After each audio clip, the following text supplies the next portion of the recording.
Hi, Tim Blankenship here with Divorce661.com. Today we're talking about the FL180 judgment face sheet. In particular, we're talking about line item number 3, where it says the court acquired jurisdiction of the respondent on, and then it says date.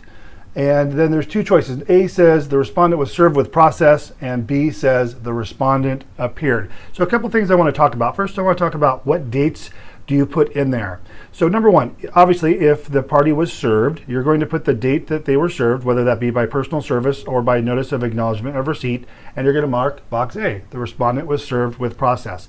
And that's the date the 6 months starts, essentially. Now, the other way that someone can appear is by responding.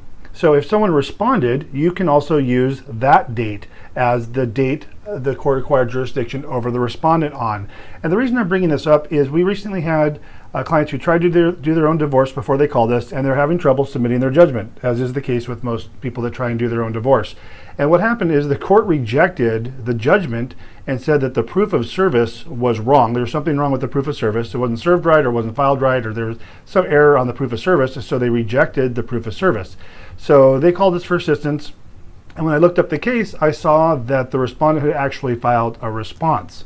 So what I told them is what we're going to do is, instead of filing an amended proof of service, and that meant tracking down the person who served it several years ago, which was going to be very difficult, or having them reserved and starting the clock all over again, it was easier just to use the date of the response. Even though it was a few weeks after the date of service, you can use that response date. So in this case, it was a very easy fix. Once I saw the respondent had filed a response, we checked box B to say that the respondent appeared and used that date for the jurisdiction as opposed to the date that they were actually served. So you'll want to use one or the other, not both.